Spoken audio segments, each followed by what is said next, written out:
경제 컬럼니스트 정철진의 경제시선. 경제 뉴스 알아보겠습니다. 정철진 경제 컬럼니스트 연결하죠. 안녕하세요. 네, 안녕하십니까. 예, 지금 전 세계에서 가장 우리나라에서 유일하게 존재하는 제도다라고 얘기를 하는 것이 전세제도 아니겠어요? 그죠? 그렇습니다. 예. 근데 이 전세제도가 요새 좀 제일 주목을 많이 받고 있는 것 같아요. 예, 그리고 지금 예. 오늘 아침에 여기 지금 전세가 화두가 되고 있습니다. 이 내용이 뭐냐면요, 법무부가 이 주택임대차보호법을 어느 정도 개정을 검토하고 있는데 현행 전세 이 기간이 2년입니까? 이거를 3년으로 늘리는 방안을 검토 중이다. 지금 이런 소식이 들려 나오고 아니, 있거든요. 근데 매물이 무슨 물건이 나와야지 2년이든 3년이든 있는 거 아니에요? 예? 그렇습니다. 예, 그렇지만 불구하고 이제 전세 기간을 손댄다라는 이 뉴스 하나 때문에 뭐 수많은 세입자들이 지금 뭐야 이렇게 보고 있습니다.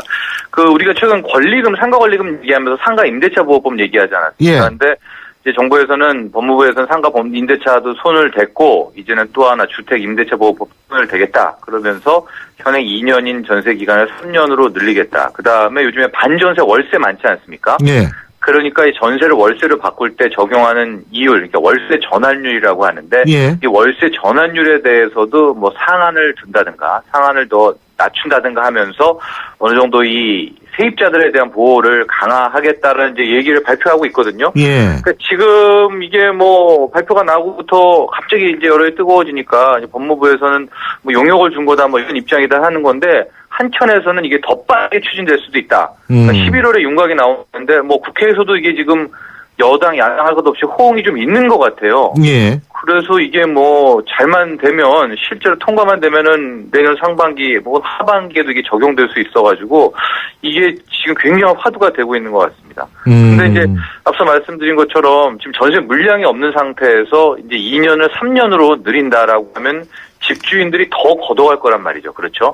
전세를 안 놓쳐 3년간 묶이는데 예. 다 월세를 돌린다든가 또 더 큰 문제는 과거에 전세 기간 1년을 2년으로 이제 주택 임대차를 수정했을 때 이 여파가 상당했거든요. 아마 그때 전세금이 한 30%, 40%가량 급등을 했었습니다. 왜냐면 예. 집주인이 이제 2년간은 재계약을 못하니까 어떻게 될지 모르는 거 아닙니까? 그렇죠. 앞으로 1년이. 그러니까 미리 더 그만큼 위험 부분을 더 높게 받아서 올리고 나서 여파가 한 3년, 4년 정도 갔거든요. 근데 만에 하나 이게 이제 2년을 3년으로 올린다라고 하면 이제 계약이 올해 끝난 사람, 뭐 이게 내년 1월부터 시행한다고 하면 12월 달에 계약한 사람은 3년이지만 이제 새로 시작하면 3년이지만 지금부터 2년을 계약한 사람이 있을 거 아닙니까? 그렇죠. 그럼 2년 후 이 사람이 다시 3년 하니까 이 여파가 최대한 5년, 6년까지는 갈 거다. 만약에 그러면 하고 급등이 계속될 때 이거 괜히 전세 건드리지 말아라. 이런 의견도 같이 나오고 있습니다. 아니, 그리고요. 그렇다면은 지금 전세를 놓고 있는 집주인들이 이거를 월세로 돌리는 비율이 급속하게 더 늘어날 확률도 있잖아요. 그렇습니다. 그래서 제가 생각하는 보관은 뭐냐면요. 전세는 그냥 두고요. 또 예. 전세가 저는 축복이라고 보니까 유일무이하니까 이건 손대지 말고 지금 요즘 월세가 진짜 많거든요. 예. 월세 전환율을 지금 이제 현행 10%입니다. 그러니까 이제 1,000만 원을 올릴 때 그러니까 10%에 대한 월세에 해당하는 걸 10% 이상 못 받게 하는 건데 저는 이 10%를 한 8%로 낮춘다든가 아니면은 기준금리의 뭐 3배, 4배 이 정도로 해가지고 좀 타당성 있게 월세 전환율을 낮춰버리면 집주인 입장에서 월세 전환하려고 했더니 이게 월세 전환율이 떨어뜨려서 월세 소득이 뭐 그렇게 수입이 크지 않네. 그래 전세로 가자. 뭐 이런 식으로 그러니까 탈출구를 하나 정도 둬야 되거든요. 글쎄요. 근데 뭐 전세대로 막 강화하고 월세를 월세대로 강화해 버리면은 뭐 집주인이 자본은 아니지만 자본의 입장에서는 투쟁을 합니다. 그냥 버텨버립니다. 그러니까 오히려 더 세입자가 힘들어지거든요. 그래서 그렇죠.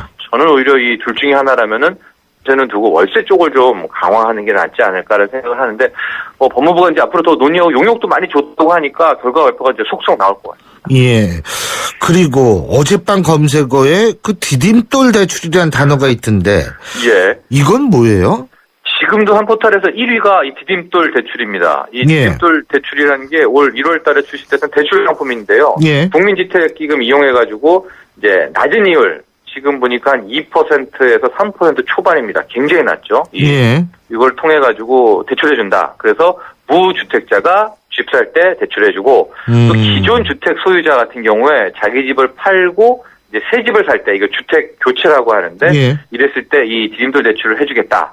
그래서 좀 부동산 활성화시키겠다라는 취지로 만든 겁니다. 현재까지 7만 가구가 이제 이 디딤돌 대출을 이용하고 있는데 지금 1위가 된 건 뭐냐면은 자격이 있는데 좀 국토교통부가 대출 신청 요건을 파격적으로 완화하겠다 이런 겁니다. 그래서 지금까지는 이제 4억 원 이하에 대한 주택만 해당됐는데 이거를 6억 원까지 올린다. 그러니까 6억 예. 밑에서는 이게 디딤돌 대출을 가능할 수 있겠다 이렇게 확대한 거여가지고 특히 이제 무주택자가 새로 집을 이제 살 때 여기에 대한 이제 관심들이 커지고 있습니다. 그러니까 하고 시행은 바로 오늘부터입니다. 22일이니까요. 근데 이래도 되는지 모르겠어요. 이게 그러니까 결국은 다 이제 빚내서 집 사라 이런 얘기인 것 같기도 하고 네. 빚내서 큰 집 사라 이런 얘기인 것 같기도 하고 말이에요. 그렇죠. 더 큰 집 사라. 예. 빚내서 더 큰 집 사라. 예. 예.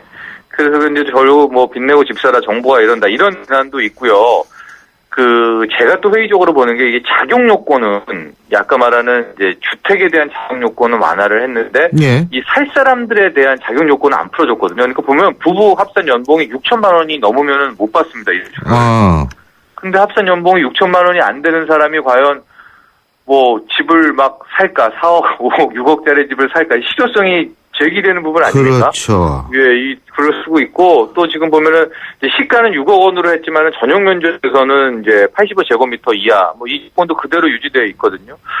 그래서 제가 보기에는 이게 부동산 시장 활성화에 얼마나 이 역할을 할 수 있을지. 그러니까 정말로 정부가 이거를 세게 풀어준다고 하면은 아까 말한 연봉 기준도 좀 풀어줘야 되거든요. 예. 근데 또 그렇게 풀면은 비난이 막 쇄도할 거 아닙니까? 서민 대출인데 이거를 부자 대출로 바꾸냐? 그러니까 이건 아니면서 저건 아니면서 이렇게 좀 풀어주는 그 효과성에 대한 의문이 좀 있습니다. 그렇군요. 그리고요, 난방열사라고 얘기하는 영화배우 김부선 씨 있지 않습니까? 예? 네. 지금 김부선 씨로부터 촉발된 아파트 관리비, 난방비 네. 문제. 여기 이제 드디어 한국감정원이 나선 것 같아요. 그렇습니다. 예, 예. 한국감정원이 하도 막 관리비하고 뭐 매일 그 핫한 뉴스에 관리비가 올라갑니다. 그래서 아파트 관리 등급 인증제도 이거를 이제 국토교통부와 협의를 거쳐서 하겠다. 이게 하는 건데 아주 쉽게 말하면요.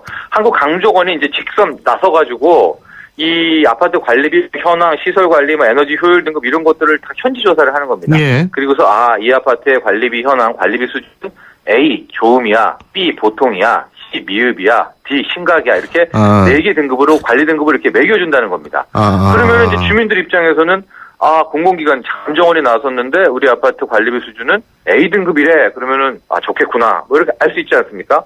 D 등급이래. 심각하대. 그러면 모일 거 아닙니까? 그렇죠. 주민들이. 예. 그래서 뭐 대표한테 나가고 뭐 이 반장한테 가서 뭐 하는 거냐 이렇게 따질 수가 있으니까 그 근거 기준을 마련해 주겠다 이런 거고요. 이 인증 받으려고 하면은 아파트 입주자 대표회의 또는 입주민의 5분의 1 이상이 이제 신청을 하면은 그거를 해주겠다 이런 건데 뭐 취지는 나쁘지 않아 보이는데. 맞습니다. 하려면 잘해야 되겠죠. 조사를. 근데 이제 가장 중요한 거는 이게 전수조사를 할 거 아닙니까? 현지에 가서. 예. 그리고 이제 기준의 객관성이 문제겠죠. 그렇습니다. 여기 또 이 조사를 하면은 이제 불협화음이 분명히 있겠죠. 그래서 예. 현 가구 이상 공동주택은 관리비를 공개하게 돼 있어요. 항목별로. 그러니까 감정원 측은 거기 나와 있는 거, 주택관리정보 시스템상에 나와 있는 그런 아파트 대상으로 대형 단지겠죠. 시작을 하겠다. 그럼 객관성이 유지되니까. 그랬는데 제가 말씀드린 대로 막 관리회사 선정 과정이라든가 뭐 계약 업무 이런 거를 다 들이보고 해야 되니까 분명히 이제 이 입주자 대표회든가 관리회사에서는 왜 감정원이 뭔데 우리 계약에 뛰어들어 이렇게 반발도 할 수 있거든요. 그렇죠. 하고 또 현조사 했는데 이거 뭐가 잘못됐어 또 이렇게 반발을 해버릴 수가 있으니까 예. 할 때 좀 잘해야 될 것 같아요. 현지조사. 맞습니다. 이왕 근데 칼을 뺐으니까 잘 해야죠. 예. 네, 뭐 취지는 안 나쁩니다. 맞습니다. 기준이 있으니까 좋죠. 주민 입장에서. 예, 오늘 말씀 잘 들었습니다. 고맙습니다. 감사합니다. 예, 정철진 경제 컬럼니스트였습니다.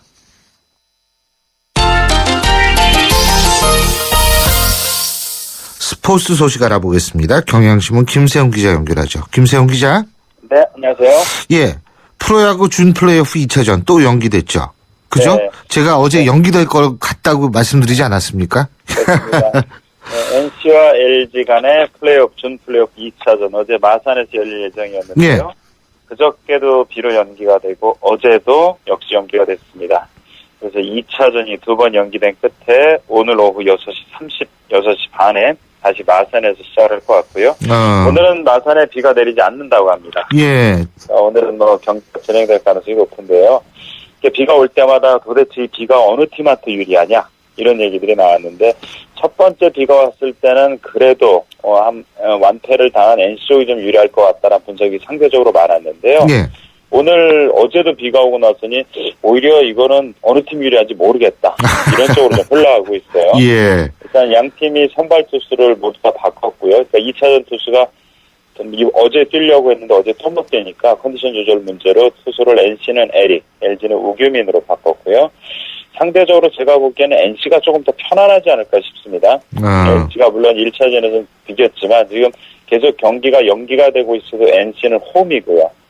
LG는 지금 정규 시즌 마지막부터 해서 지금 8박 9일 동안 지금 원정을 가고 있거든요. 예. 그러니까 상대적으로 피로도는 LG가 더 높을 거라고 생각을 하고요. 이런 상태에서는 어느 팀이 유리하다라고 굳이 얘기할 수는 없기 때문에 작은 부분에서 실수를 덜 하는 팀, 그런 팀이 오늘 승리할 가능성이 높아 보입니다. 예. 그리고 프로야구 SK하고 두산은 감독을 교체했네요. 네, 그렇습니다. SK는 이만수 감독을 이제 계약 종료를 하고요. 또 김용희 전 롯데 출신의 지도자죠. 네, 김용희 전 2군 구단 육성 총괄을 맡았는데요. 예. 김용희 감독을 이제 감독으로 승격을 해서 2년 동안 계약을 했습니다. 그리고 두산도 감독을 바꿨는데요. 송일수 감독이 계약 기간이 3년을 올 초에 계약을 했는데 1년을만 하고 그리고 중도에 전격 해임을 하고 그리고 김태형이라고요. 예. 배터리 코치를 감독으로 영입을 했습니다. SK 같은 경우는 김용희 감독이 나이도 지금 59이나 되고 연륜도 어느 정도 있고 무엇보다 상당히 온화한 성품이라고 해요. 예. 팀을 좀 온화한 분위기로 이끌는 게 좋을 것 같다고 판단한 것 같고요. 두산은 반면에 김태형 감독은 아마 골수 팬들이 아니면 잘 모르실 텐데 두산에 1990년 입단을 해서 22년 동안 2011년까지 22년 동안 두산의 포수와 예. 코치로 활약을 했습니다. 선수들뿐만 아니라 구단 고위층하고 상당히 가깝고요. 무엇보다도 쉽게 말씀드리면 선수들이 아무리 잘났다고 해도 한 구단에서 22년 동안 있던 코치다 보니까 저항을 하거나 반항이라는 게 좀 어렵다는 거죠. 그리고 김태형 감독이 상당히 카리스마도 있고 예. 팀을 강하게 이끌어가고 해서 두산의 스타일하고 맞다는 평가가 많이 나오고 있습니다. 예. 자, 그리고 LA 다저스의 류현진 선수 귀국했다고 그러죠? 네. 어제 귀국을 해서 인터뷰를 가졌는데요. 두 가지 얘기를 했습니다. 첫 번째는 부상을 당하지 않고 싶다. 올해 아시다시피 부상을 이제 3번이나 당했고요. 그렇죠. 예, 특히 어깨 부상 당하면 상당히 어려운 시즌을 보냈는데 내년은 부상 없이 좀 치르고 싶다는 얘기를 했고 또 하나는 우리는 이제 몇 승을 거두냐가 중요하고 유현진도 물론 14승 8패 올해 거뒀지만은 유현진의 생각은 승수보다는 오히려 이닝 수를 상당히 중요시했습니다. 예. 그러니까 지난해는 192이닝을 던졌거든요. 근데 올해는 이제 부상도 있고 해서 152이닝밖에 못 던졌는데 미국 메이저리그 투수에서 정상급 투수다 그러면 15승에 200이닝을 소화를 해야 됩니다. 예. 그러니까 유현진의 내년의 목표는 부상 없이 많이 뛰고 그리고 200이닝 채우는 거. 이게 목표라고 어제 얘기를 했죠. 그렇군요.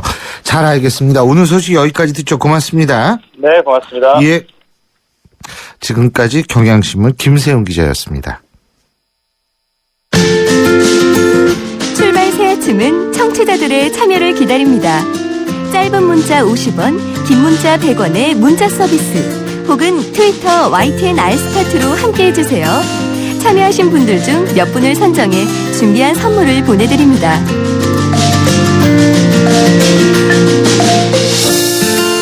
올해 우리나라의 커피 수입 규모 역대 최대치를 기록할 것으로 전망된다고 합니다.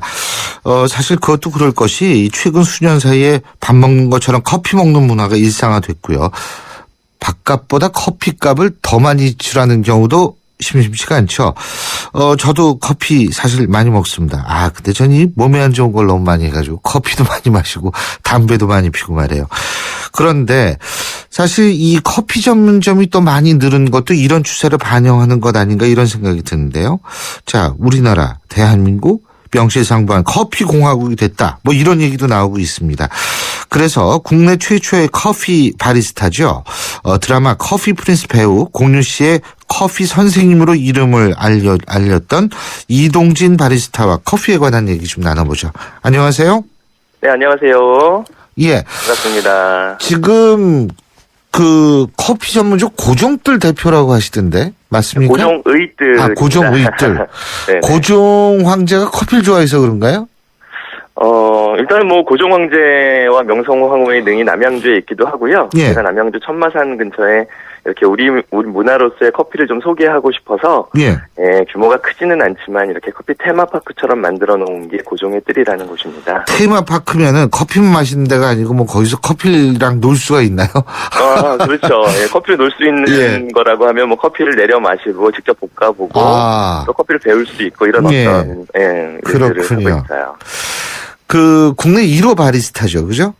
네, 그렇습니다. 예. 근데 그 언제 따신 거예요? 그러니까 바리스타 자격을? 바리스타는 자격을 뭐 따고 뭐 이래서 1호라는 것보다는요. 예. 우리나라의 바리스타라고 하는 이 직함이 말하자면 직업이 정식적으로 직업 편람에 등재된 게 불과 7년밖에 되지 않았어요.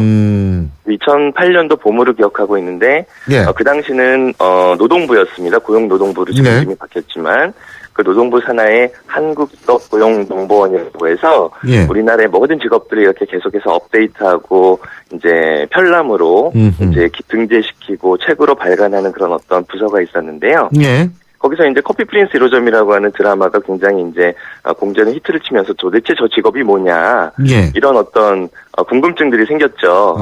근데 거기서는 바리스타라고 하는 이제 직업으로서 불려졌었고 예. 찾아보니 이태리어기는 한데 그 전까지는 커피를 만드는 이제 사람들 혹은 기술자에 대한 정확한 명칭이 없었던 거예요. 예. 그래서 뭐 커피 주방장이라고 하기도 그렇고 또 머릿속에는 일본 말이 이제 한국에 와서 이제 예. 커피 만드는 사람으로 이제 변천돼 버린 레지라는 이름을 뭐 직업으로 쓰기도 할 수도 없었고 그러다 보니 레지요? 바리스타라고 하는 레지는 이제 일본에서 옛날에 다방 레지 할 때 그렇죠, 그 그렇죠. 레지요? 레이디를 발음을 일본 사람들이 못해서 레지 했던 게 한국에서 레지라고 불렀던 거거든요. 아하, 그렇구나. 그래서 이제 바리스타라고 하는 이 직업을 도대체 정의는 뭐고 현재 상황은 어떻고 앞으로 예. 미래에 어떤 가치가 있겠으며 뭐 이런 것들을 함께 개진하면서 등재시키게 되는 이제 일련의 작업을 함께 하게 됐죠. 예. 어디서 배우셨어요? 저는 일본에서 이제 7년간의 유학 생활을 통해서 커피를 접하게 됐고요. 일본에서요? 네네. 그리고 뭐 집은 또 아버지가 브라질에서 지금 사업을 하고 계셔서 브라질의 커피 문화를 볼 수 있었고요. 본격적으로. 네네. 그렇다면 브라질에서 상두, 원두, 요 두 종류죠. 상두는 직접 수입하실 수가 있겠네요? 예?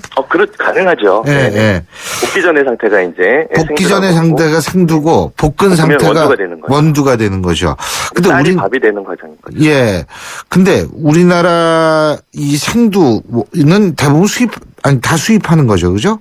그래서 수입해다가 원두를 만드는 거죠. 수입이라고 볼 수 있겠습니다. 우리나라에서는 현재 뭐 이제 커피가 작황되어지는 그런 어떤 조건을 갖고 있는 나라는 아니거든요. 근데 어느 나라에서 주로 수입해요? 주로 지금 사실은 베트남에서 1위일 겁니다. 베트남에서 생두를 갖고 오는 것이. 그래서 인스턴트 커피의 재료로 가장 많이 이제 수입하게 되고요. 예. 그 다음에 이제 아라비카라고 하는 거 많이 들어보셨죠? 예, 고급 아라비카 뭐 이렇게 뭐 쌀로 따지면 일반미라고 보시면 될 거예요. 조금 이렇게 여주 이천쌀처럼 품질이 좋은 건데 그런 것들은 이제 브라질에서 들여오고 그리고 콜롬비아 같은 곳에서 들여오고 그렇습니다. 그렇군요. 근데요, 우리나라 제가 앞서도 말씀드렸지만 커피 소비량이 굉장히 많다고 그러는데. 그렇죠. 네. 그죠? 왜 이렇게 많아졌다고 보세요?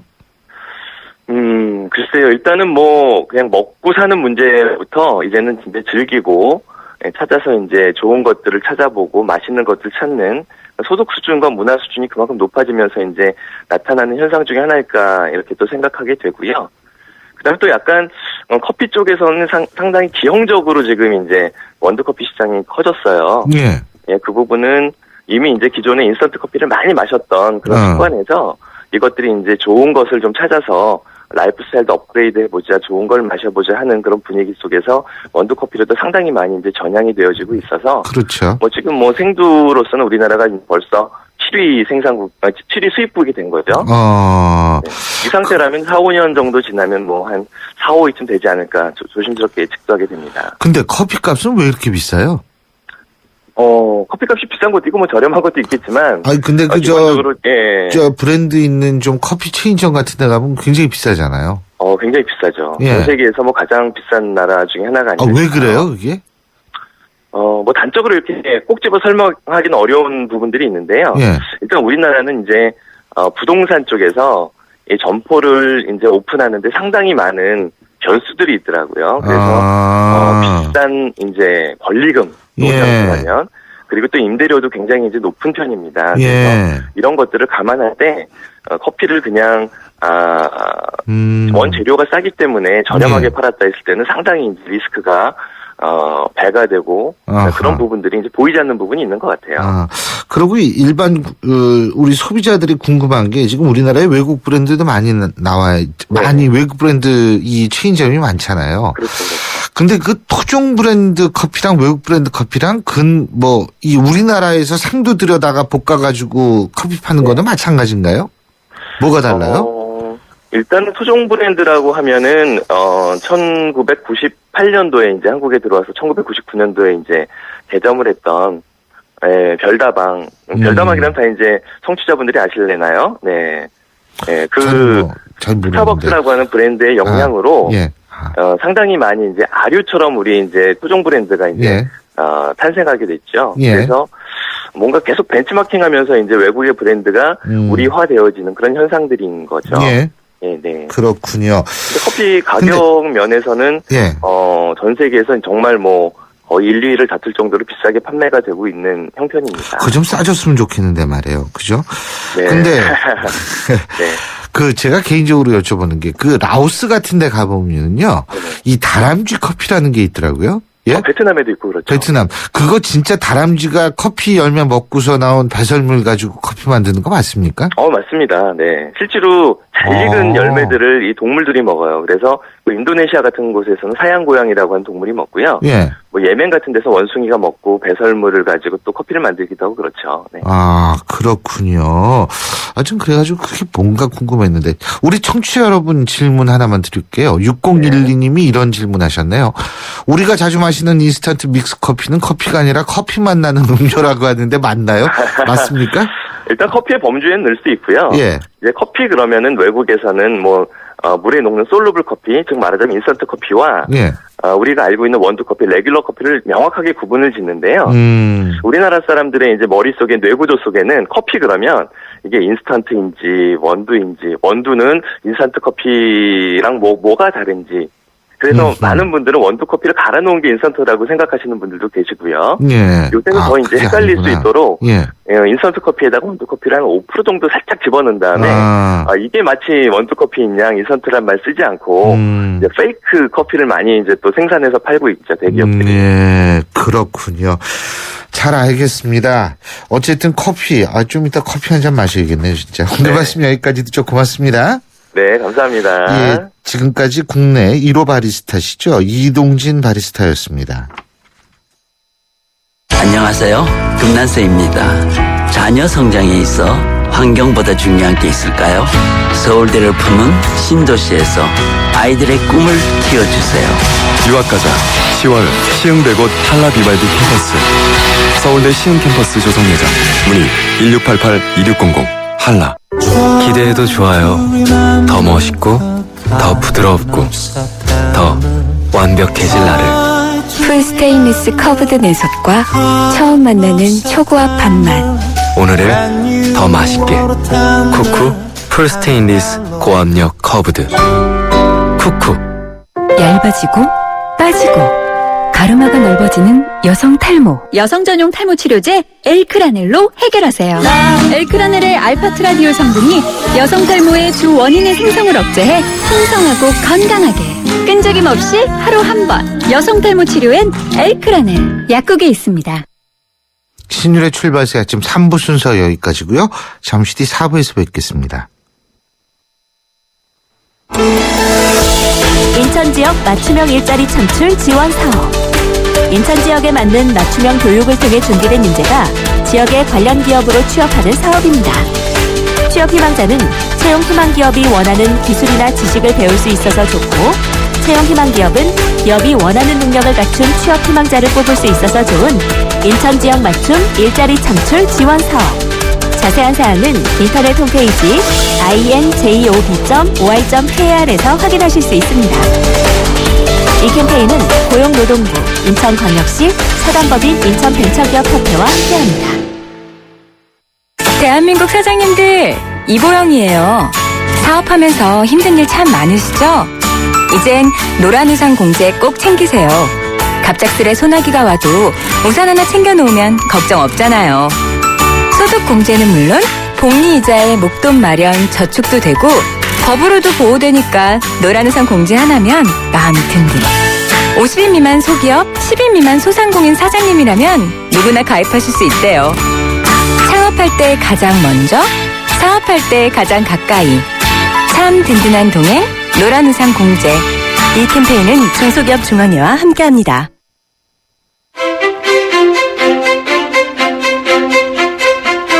여러분은 지금 신율 교수가 진행하는 출발 새 아침을 듣고 계십니다. 신율의 출발 새 아침 4부 광고 듣고 시작하겠습니다.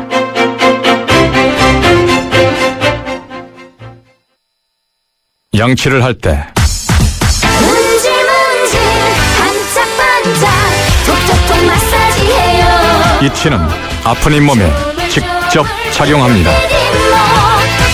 잇몸 치료와 양치를 한 번에 닦으면서 치료하는 잇몸약 이치 부채표 동화약품. 숨기는 손 큰 사람. 토핑을 2배로 주니까 베이컨, 스테이크, 소세지, 오징어, 새우가 듬뿍. 빵 끝엔 크랜베리 크림치즈와 애플 시나몬이 꽉. 토핑이 2배. 토핑 킹. 와, 맛도 2배네. 1588-5588 피자헛. 지금 주문하면 미디엄 가격에 라지를. 변비의 변비약은 생약 성분 변비약은 그래서 변비엔 변락. 힘들어하는 당신의 장을 위해 변비엔 변락.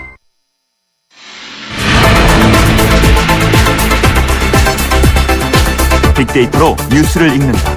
빅데이터인 뉴스. 빅데이터로 뉴스를 읽는 시간이죠. 오늘도 스토리닷의 유승찬 대표 함께하겠습니다. 어서 오십시오. 네, 안녕하세요. 예. 어제도 그렇고 요새는 개헌 얘기가 결국 정치권에, 그러니까 이게 뚜렷한 지금 정치권에 있어서의 논쟁 이슈가 없어가지고 네. 이제 개헌이 이게 나오니까 이걸 좀 많이 다뤄요. 그죠? 네.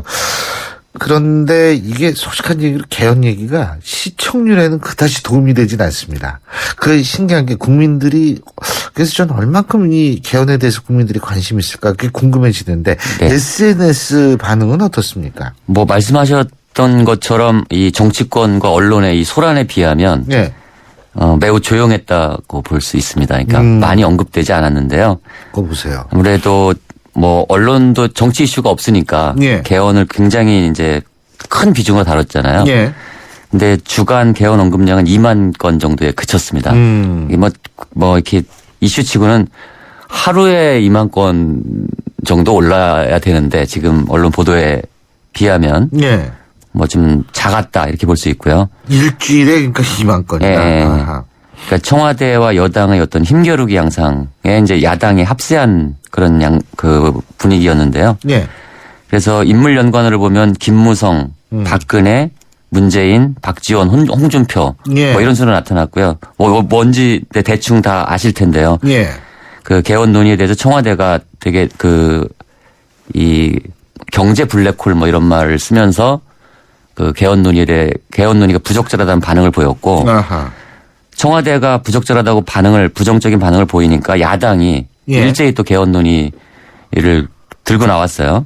야당은 늘 이렇게 좀 뭔가 자신의 이야기를 하기보다는 반대급부로 늘 반응하는 경향이 굉장히 강한데요. 예, 문재인 의원이 그 독재적 발상이다. 청와대가 개헌 논의에 대해서 뭐라고 하는 것이 얘기했고, 박지원 의원은 와, 거의 김무성 대표에 대해서 굉장한 찬사를 보냈죠. 그리고 홍준표 그 경남지사죠. 개헌 논의 자체에 대해서 대통령이 해야 된다. 그렇죠. 예, 뭐 이런 반응을 보여서 인물연관에 올랐고요. 그리고 대통령제, 총리, 경제, 권력구조 등이 이제 전체 연관어에 올랐는데요. 그래서 개헌 논의가 권력구조 개편을 중심으로 진행이 되고 있다. 뭐 이런 것들 좀 보여줬고요. 심리연관어를 보면 뭐 무능하다, 반대하다, 졸속, 자격 없다 등 부정적인 언급이 되게 많았거든요. 예. 이 얘기는 이제 국민들은 대체로 개헌이 필요하다는 데 공감하지만 시기나 지금 이 정치권에서의 논의, 추진 방법 등은 에 대해서는 좀 비판적인 태도를 견지하고 있다. 이렇게 볼 수 있겠습니다. 그러니까 개헌이 SNS상에서 어느 정도의 비중을 차지하는가 하는 거는 다른 이슈랑 비교를 해보면 금방 알 수 있잖아요. 네네, 그렇죠. 예, 예. 그래서 제가 그 5개의 키워드를 한번 그 이슈의 크기를 한번 비교를 해봤는데요. 예. 그 최근에 좀 사회적 관심을 끌었던 그 개헌 그리고 환풍구 붕괴 사고가 있었죠. 예. 그리고 카카오톡 예. 논란 그리고 북한 예. 그리고 세월호 이 5개의 키워드 주간 언급량을 비교해봤더니 예. 1위는 압도적으로 카카오톡이었어요. 역시 그 사이버 검열을 둘러싼 논쟁이 국민들의 어떤 실제로 일상생활에서 사용하는 그렇죠. 뭐 이런 문제여서 예, 예. 한 18만 건 정도 언급이 됐고요. 2위는 의외로 세월호였습니다. 그러니까 세월호 이 언급량이 여전히 강하게 유지되고 아직도? 있다. 특히 예. 이제 10월 말로 정치권이 시한을 막았죠. 세월호 특별법을 통과시키는 특별법과 것. 그다음에 정부조직법 연계해서 예. 16만 건 정도 언급이 됐고요. 그다음에 3위는 그 환풍구 붕괴 사고. 사실 굉장히 시사적인 사건임에도 불구하고 언급량이 이렇게 많지는 않았어요. 예. 세월호 사건이 한 반 정도, 절반 정도였고요.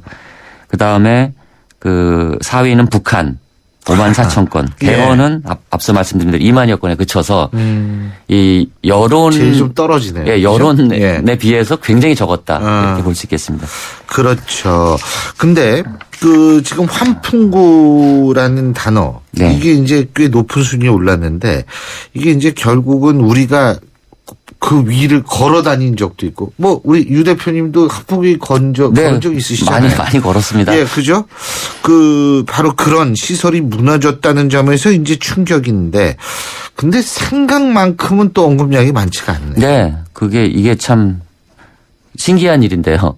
세월호 이 참사 초기에 하루 언급량이 37만 건까지 올라갔었거든요. 예. 근데 이제 일주일 그 환풍구 사건 이후에 언급량이 7만 5천 건 정도니까요.